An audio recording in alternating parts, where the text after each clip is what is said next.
السلام علیکم ورحمۃ اللہ وبرکاتہ۔ مہمان کا رزق کا ایک سچا واقعہ بیان کیا جاتا ہے کہ کسی گاؤں میں ایک صاحب کا اپنی بیوی سے جھگڑا ہو گیا۔ ابھی جھگڑا ختم نہیں ہوا تھا کہ اسی اثنا میں ان کے گھر مہمان آ گیا۔ خاوند نے اسے اپنی بیٹھک میں بٹھایا اور بیوی سے کہا کہ فلاں رشتہ دار مہمان آیا ہے، اس کے لیے کھانا بنا لو۔ وہ غصے میں تھی، کہنے لگی نہ تمہارے لیے کھانا ہے نہ تمہارے مہمان کے لیے۔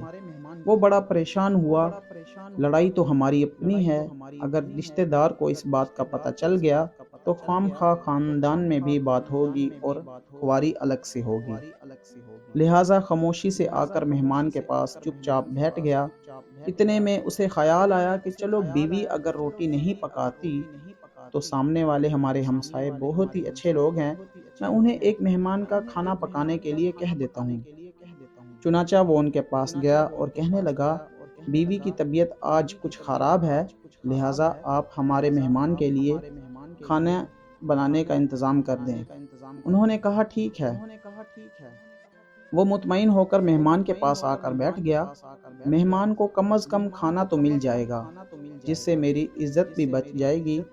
تھوڑی دیر کے بعد مہمان نے کہا ذرا ٹھنڈا پانی تو لا دیجیے۔ وہ اٹھا کہ گھڑے کا ٹھنڈا پانی لاتا ہوں۔ اندر گیا تو دیکھا بیوی زاروں کی طرح رو رہی ہے۔ وہ بڑا حیران ہوا اور کہنے لگا کیا بات ہے؟ اس نے پہلے سے بھی زیادہ رونا شروع کر دیا۔ کہنے لگی بس مجھے معاف کر دیں۔ اس کے خاوند نے کہا بتاؤ تو صحیح، آخر تمہارے رونے کی وجہ کیا ہے؟ تم ایسے کیوں رو رہی ہو؟ بیوی نے کہا کہ پہلے مجھے معاف کر دیں، پھر میں آپ کو اپنی بات سناؤں گی۔ خیر اس نے کہہ دیا جو لڑائی جھگڑا ہوا ہے میں نے وہ دل سے نکال دیا ہے اور تمہیں معاف کر دیا ہے۔ پھر وہ کہنے لگی جب آپ نے آ کر مہمان کے بارے میں بتایا اور میں نے کہہ دیا نہ تمہارے لیے کچھ پکے گا اور نہ ہی تمہارے مہمان کے لیے کچھ پکے گا تو آپ چلے گئے، مگر میں نے دل میں سوچا کہ لڑائی تو میری اور آپ کی ہے اور یہ مہمان رشتہ دار ہے، ہمیں اس کے سامنے اپنے جھگڑے کی پول نہیں کھولنا چاہیے۔